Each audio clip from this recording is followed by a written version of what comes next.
Seja bem-vindo a mais um episódio da Consultoria Gratuita, uma live de perguntas e respostas que eu faço toda quarta-feira no meu Instagram às 20 horas, onde meu objetivo é responder dúvidas, perguntas de quem está comigo ali ao vivo. Por que eu faço isso? Porque todos os dias eu posto 1, 2, 3 conteúdos em todas as minhas redes sociais para que você consiga cada vez chegar mais perto de se tornar um investidor ou uma investidora sempre em alta. O que é isso?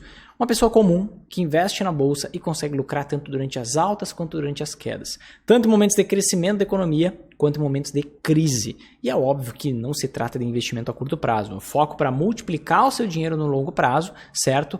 Como uma pessoa madura e adulta investe, né? Sem ficar olhando gráfico, sem ficar olhando notícia, dedicando no máximo 1 hora por mês para investir. Nada além disso, tá? Se você ainda não me conhece, muito prazer, eu sou o Vinícius Marinho e o tema dessa nossa live de hoje, desse episódio de hoje, é perguntas e respostas. Então, quarta-feira, 20 horas, sempre, eu não sei qual é o conteúdo, eu chego, respondo dúvidas e perguntas, e se você não pôde participar da última, tá tudo bem, você pode participar na próxima quarta, mas agora a gente vai para a primeira pergunta de hoje. Se uma empresa me pagar dividendos a cada 3 meses, eu preciso pagar imposto de renda no mês seguinte? Não, tá? O que acontece? Quando você investe por conta própria, você, pessoa física, tá? Se for uma empresa investindo, se você investir, por exemplo, pelo CNPJ da tua empresa, se você tem uma empresa, aí você tem que pagar imposto de renda. Mas se você está investindo pelo teu CPF, você é isento de imposto de renda sobre o valor que você recebe de dividendos, tá? Então não precisa pagar imposto de renda. O que você precisa fazer? No ano seguinte, você precisa declarar o quanto você recebeu. E esse dado você recebe direto da empresa, tá? Então você vai receber o resumo e aí você pode pegar no canal eletrônico do investidor, que é um canal da bolsa, mas você vai ter que declarar só na declaração do ano seguinte, não tem que pagar nada de imposto, tá? Olha aqui, qual o melhor indicador para avaliar o lucro da empresa? Você pode comentar? Posso, vou comentar 2 aqui, tá? 2 indicadores. São 2 indicadores que eu gosto muito. O primeiro deles é o ROI, o Return on Equity. O que é isso? Return on Equity é o retorno sobre o patrimônio líquido, tá? O que é esse retorno sobre o patrimônio líquido? Ele mede o quê? O quanto a empresa teve de lucro em comparação ao patrimônio da empresa, ao valor do patrimônio da empresa. Pegando tudo que a empresa tem, tudo que ela tem a receber, tirando todas as dívidas que ela tem que pagar, quanto que sobra? Qual que é o patrimônio da empresa? Aí você compara o quanto a empresa teve de lucro com qual é o patrimônio da empresa. Por que eu gosto desse indicador de lucro, tá? Por quê? O lucro por si só não é... Se eu avaliar, poxa, olhei uma empresa, ela teve 1 milhão de lucro. 1 milhão pode ser muito, pode ser pouco. Se é uma empresa pequenininha, super pequena, pode ser bastante. Agora, se é um Itaú que lucra 26 bi, poxa, aí é um lucro minúsculo, tá? Então sempre tem que relacionar com alguma coisa. Todo indicador é uma relação de algo com outra coisa. É uma coisa com outra coisa. Então, se eu pensar no lucro, esse indicador chamado ROI, ele é o quê? O lucro que a empresa teve durante 1 ano, por exemplo, dividido pelo valor do patrimônio daquela empresa. Isso nada mais é do que eu analisar o seguinte. Por exemplo, eu tenho um patrimônio. Meu patrimônio investido gerou quanto de lucro? É a minha rentabilidade dos meus investimentos. Então, o ROI, esse Return on Equity, nada mais é do que quanto que o patrimônio da empresa está sendo rentabilizado. É como se fosse a rentabilidade dos investimentos da empresa, e realmente está dando quanto de lucro. Isso é o ROI. Então, é um indicador que eu gosto de olhar, tá? E tem um outro indicador para analisar o lucro, que é a margem líquida, que eu gosto também. Por quê? O que é a margem líquida? A margem líquida é qual é a margem de lucro líquido que uma empresa teve. Então eu vou pegar o quê? Eu vou pegar o lucro da empresa e vou comparar com a receita líquida que ela teve. Receita do quê? O que é isso? O faturamento da empresa, menos um pouco de imposto, menos um pouco de devolução que teve, mas em linhas gerais, o faturamento líquido da empresa, o quanto ela faturou com as vendas de produtos, de serviços, o quanto ela faturou e o quanto ela lucrou. E eu vejo qual a relação disso, quanto de lucro ela teve em comparação com o quanto ela recebeu, com o quanto ela teve de receita. Assim eu vejo a margem, né? Por que eu olho isso? Eu gosto de investir em ações que tenham margens altas. Por quê? Vamos pensar num caso prático, tá? O que aconteceu em março de 2020? Semana do álcool gel. que aconteceu? Fechou tudo. Quando fecha tudo, tem alguns tipos de empresa que a margem é muito baixa. Por exemplo, posto de combustível. A gente pode achar um horror o preço do combustível. Sabe por quê? Porque é 100% de imposto, 100% de imposto em cima do preço do combustível. Então, se você for olhar lá, por exemplo, quanto que está a gasolina da Petrobras, comprando direto da Petrobras hoje, está R$3, por exemplo. Aí, 100% é imposto. Então, tem mais R$3 de imposto. Já chega a R$6. Um pouquinho que o posto... Aí tem mais o custo de distribuição, o frete, o transporte. Coloca ali R$1. R$7 virou o preço do combustível. Aí, o que vai sobrar ali é o quê? 20 centavos de lucro para o posto. E aí a gasolina fica 7,20.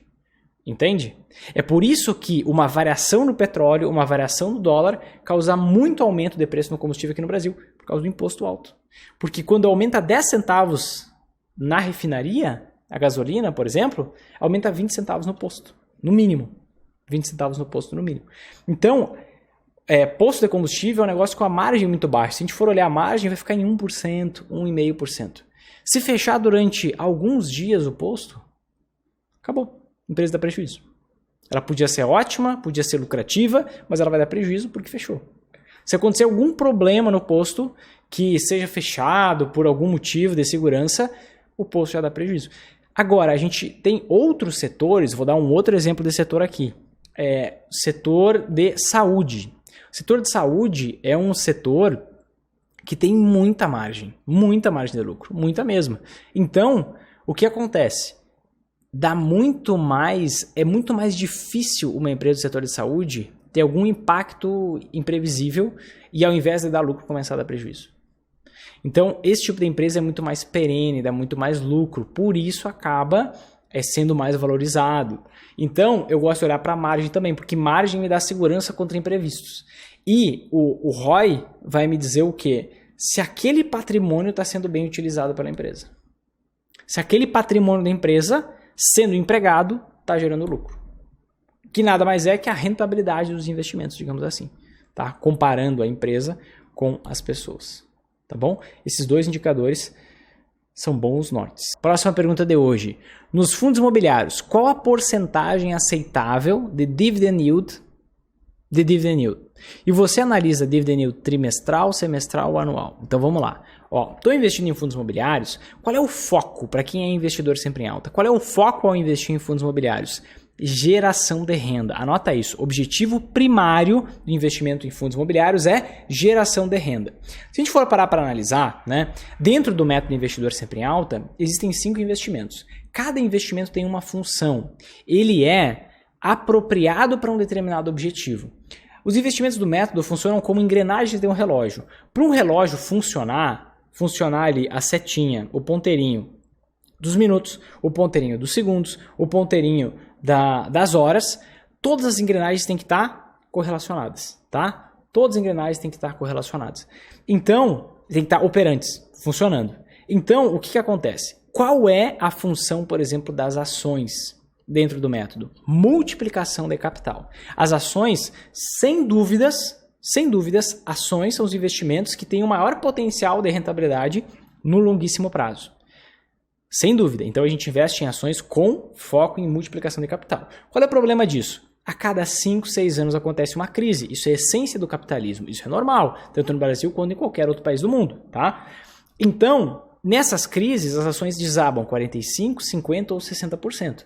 Só para você ter uma ideia, isso já aconteceu 6 vezes só nos últimos 27 anos. Tá?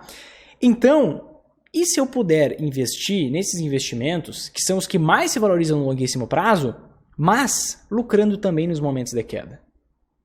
Aí que entram as anti-ações. As anti-ações têm o objetivo justamente de fazer eu conseguir lucrar nas altas quedas da bolsa. Tá bom, mas como é que eu potencializo essa rentabilidade que eu teria investindo só em ações e anti-ações? Bom, tem outros investimentos. Um deles são os fundos imobiliários.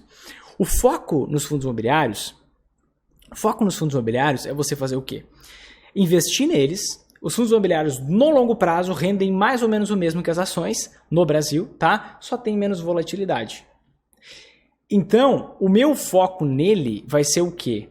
Eu ter aquele ganho isento de imposto de renda todo mês, tá? Um ganho isento de imposto de renda todo mês, um valor que pinga na minha conta, para eu juntar com o aporte que eu faço mensalmente, ou se eu não faço aporte, eu vou ter um valor ali para fazer um aporte, mais um aporte nos meus investimentos. Vou estar tendo rendimento para comprar outros investimentos, tá?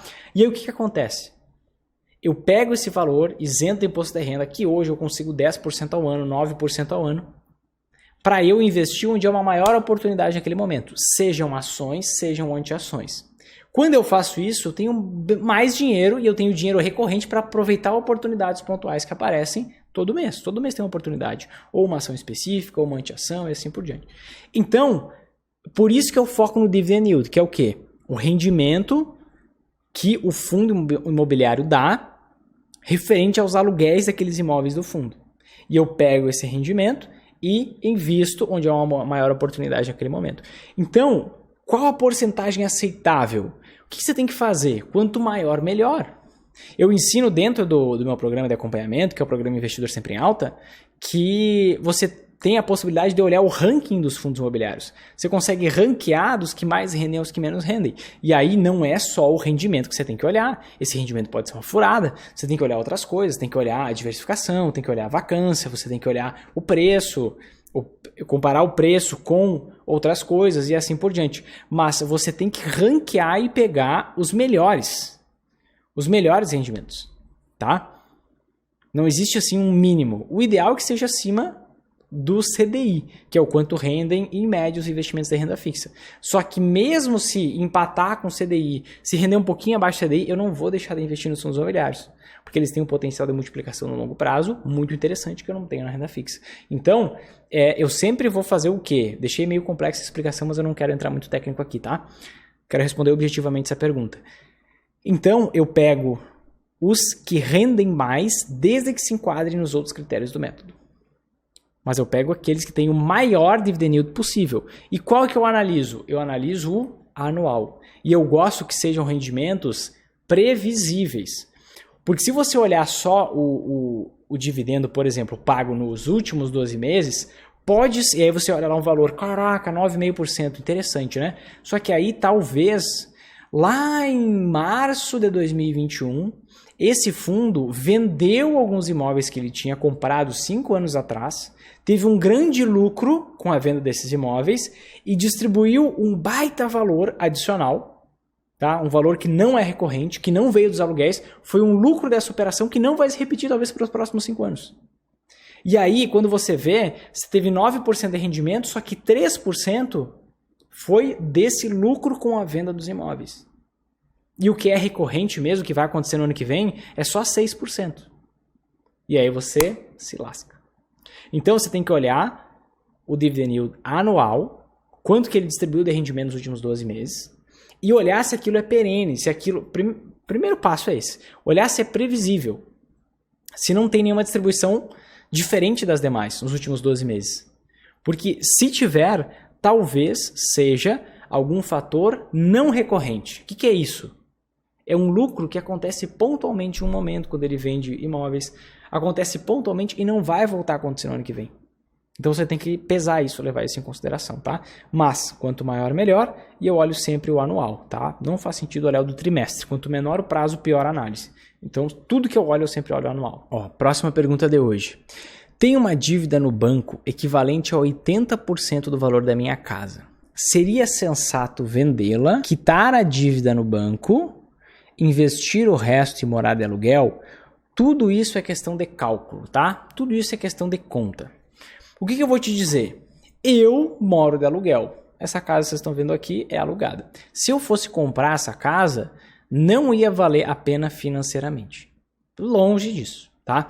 O que acontece? Você tem que fazer o cálculo.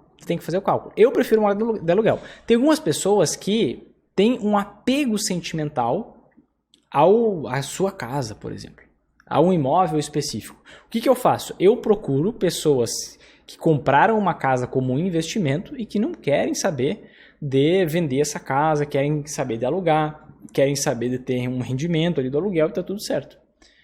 Porque aí eu tenho previsibilidade, eu não vou ser despejado, entendeu? Nunca alguém pediu para eu sair, eu sempre me mudei porque eu quis ir para um lugar melhor, um lugar maior, etc e tal. Mas, se você for fazer a conta, o que acontece? Eu vou fazer a conta com você aqui. Segundo o FIPZAP, que é quem consolida, a instituição que consolida o rendimento dos imóveis aqui no Brasil, a gente vê que, em média, quem tem um imóvel consegue ter um rendimento de 4,8%, tá? 4,8% ao ano com aluguel. Então, para a gente deixar mais simples, vamos fazer a conta com 5%, você até mais bonzinho. Então, digamos, se você tem, por exemplo, um imóvel de R$1 milhão, só para ficar fácil a minha conta, tá? Você conseguiria alugar esse imóvel por 5% ao ano, ou seja, R$50 mil ao ano, 50 mil dividido por 12, R$4.150 aproximadamente por mês, tá? Você conseguiria isso. E aí, quanto que rendem os imóveis no longo prazo? No longo prazo, tem um estudo feito pelo FIPZAP, um estudo feito de 1976 até 2015, que ele pegou a valorização média dos imóveis nesse período de tempo. Tem muita gente que não sabe, com tanta troca de moeda, as pessoas até perderam um pouco de referência de preço. Mas os imóveis já ficaram em queda por 22 anos consecutivos.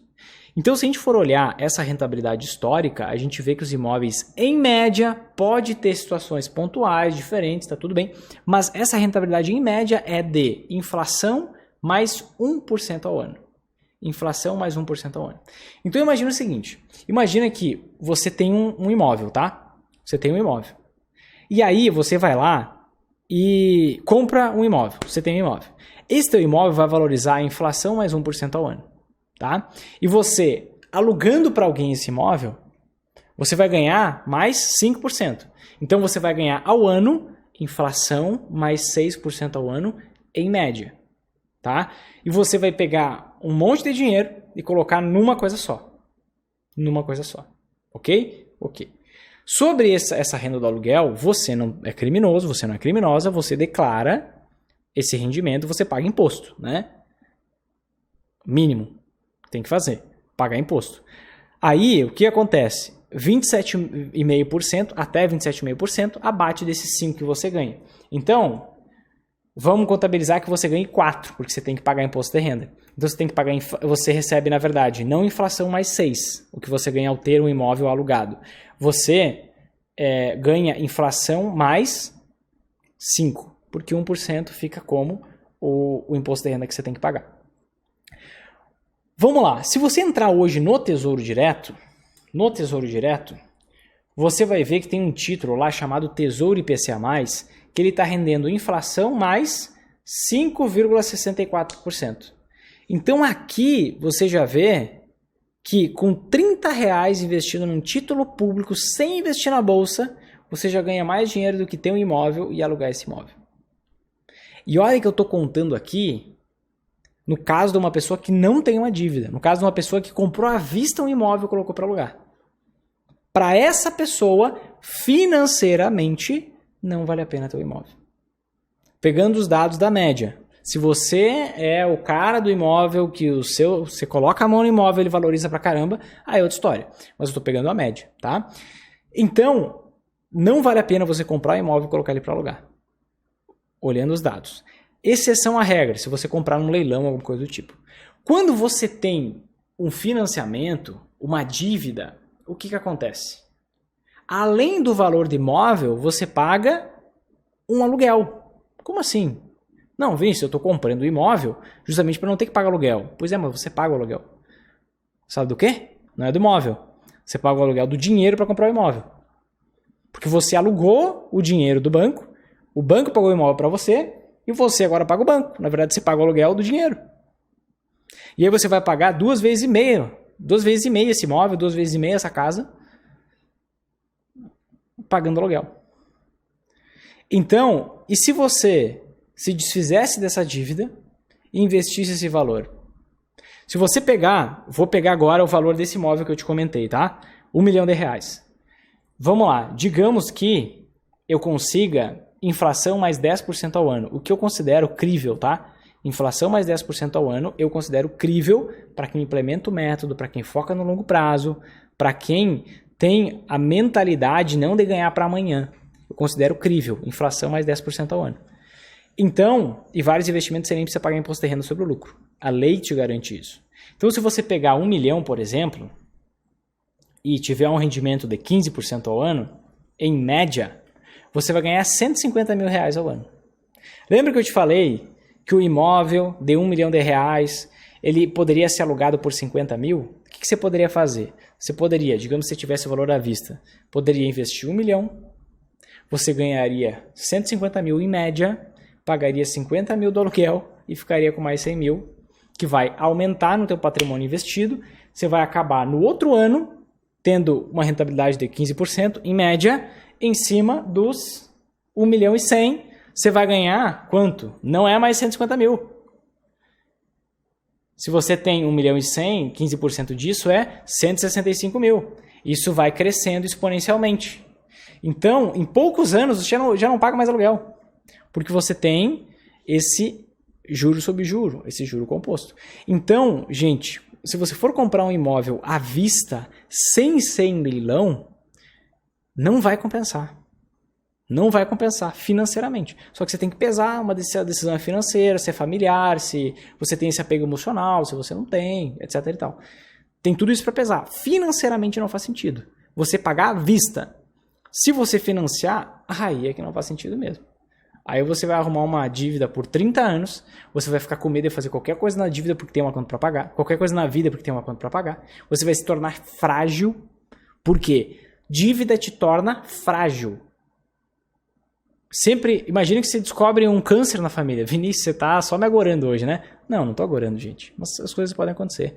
Imagine que você descobre um câncer e precisa de dinheiro. Você não tem. Por quê? Você não tem investido. Você está pagando um negócio, uma dívida que, pô, se você ficar 2, 3 meses sem pagar, você pode perder o imóvel, tudo que você já pagou. Sendo que você já pagou, juro pra caramba. Então a dívida sempre te deixa frágil, te deixa vulnerável às coisas que podem acontecer. Então sempre você precisa focar em investir. Tem algo que o Pai Rico, Pai Pobre, um excelente livro para todo mundo ler, quem ainda não leu, tá? Tem algumas coisas que é bobagem, que não leva em consideração. Leva isso em consideração, lembra disso na hora que você for ler. Que é um livro do Robert Kiyosaki. Que ele foi o primeiro cara que explicou a diferença entre ativos e passivos. O que é um ativo e o que é um passivo? E por que a maioria das pessoas não enriquece e poucas pessoas enriquecem? Porque as pessoas sabem controlar os seus instintos. A minoria. A maioria realiza os seus sonhos antes da hora. O que acontece? Qual é a diferença de uma pessoa que vai enriquecer de uma que não vai enriquecer? A pessoa que não vai enriquecer, ela ganha dinheiro e gasta. Ganha e gasta. Ganha e gasta. Com tudo que ela quer. Para agora. Ela não sabe esperar. Ela não sabe lidar com o tempo. O nome disso são jogos intertemporais. Ela não sabe jogar com o tempo. Ela não sabe parar e pensar assim, bom, eu vou deixar isso para daqui 5 anos. Não vou fazer agora porque eu vou estar muito melhor financeiramente, porque eu vou estar investindo, porque etc e tal. Não, é agora, naquele momento. A pessoa que vai enriquecer, ela não ganha e gasta, ganha e gasta, ganha e gasta. Ela ganha, compra ativos. O que são ativos? São, por exemplo, investimentos. São bens que te geram mais dinheiro. E aí ela foca em ganhar dinheiro, gerar dinheiro, ganhar tá errado, né? Gerar dinheiro, você faz dinheiro, fruto da tua profissão, do teu trabalho, enfim. Você compra ativos, coisas que te dão mais dinheiro, e com o dinheiro que você ganha dos ativos, você compra passivos, que são os teus gastos. São aquelas coisas que você compra que depende que vai te gerar mais gasto. Então, por exemplo, nem levei em consideração várias coisas aqui no imóvel, né? Imóvel tem manutenção.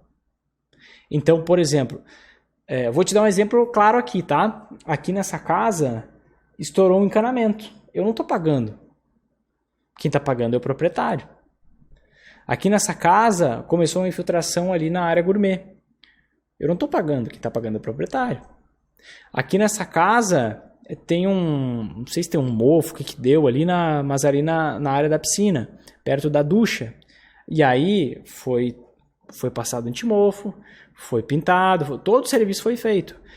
Na piscina, estragou o motor da piscina. Só que estragou, foi antes de eu entrar, na verdade, era outro inquilino. E aí quem teve que pagar, se não me engano, foi o proprietário, porque era uma questão ali estrutural. Então, isso foi o que aconteceu até agora. Deixa eu ver se tem mais alguma coisa. Então, assim, tem mais o custo de manutenção. Então, se você levar tudo isso em consideração, você tem uma opção de fazer dinheiro, ganhar dinheiro, comprar direto passivos que vão te gerar despesa, vão te gerar imposto, vão te gerar, se for um apartamento, vai te gerar condomínio se não tiver alugado, vai te gerar manutenção, depreciação natural do imóvel, etc. e tal. Reforma, pintura. Não é o inquilino que paga isso, é o proprietário. Então, você pode fazer isso. Ou você pode fazer diferente, como a minoria das pessoas faz, que é você fazer dinheiro, você ganhar dinheiro, você comprar ativos e investimentos e você, depois, esperando um pouquinho, calma, você não vai morrer. E se você morrer, você vai morrer.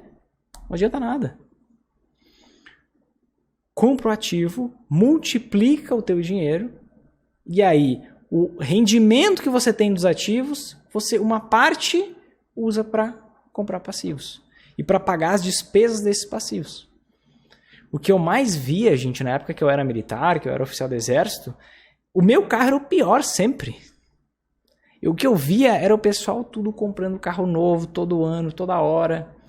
Inclusive amigos meus, não todos, mas alguns, comprando carrão, financiando. Eu, caraca, pra quê? O cara tá se afundando, tá pisando na jeba. Só que não sabe esperar. Não sabe esperar. Então, a dívida sempre te fragiliza. A dívida te coloca na corrida dos ratos. Que é você ganhar, gastar, ganhar, gastar, ganhar, gastar. E você tá sempre lá na rodinha do hamster, pedalando, pedalando, pedalando, caminhando, caminhando, não sai do lugar. Como que você sai disso? Quando você elimina os passivos e foca em ativos. E aí, com o que você ganhar vindo dos ativos, aí você compra passivos, gasta o que você quiser, porque você não tem mais preocupação. Você não está frágil, você está forte porque você tem uma reserva financeira. Certo, gente? Se você gostou desse vídeo, se esse conteúdo te ajudou, se fez sentido para você, faz o seguinte, clica aqui embaixo um gostei, curtir, um coraçãozinho, alguma coisa assim, porque assim as redes sociais vão compartilhar esse vídeo com mais pessoas e você vai me ajudar, eu conseguir ajudar mais gente, tá? Você também pode pegar e compartilhar, manda aí 5 pessoas no WhatsApp, tá? Pessoas que querem aprender a investir na bolsa, compartilha com elas, tá? Não deixe essa mensagem morrer aqui, tem muita gente perdendo dinheiro, tem milhões de pessoas perdendo dinheiro na bolsa. Não quero que você seja mais uma, nem que as pessoas que você conhece sejam as próximas, tá bom? Compartilha, é isso, te vejo no próximo vídeo, forte abraço e até mais.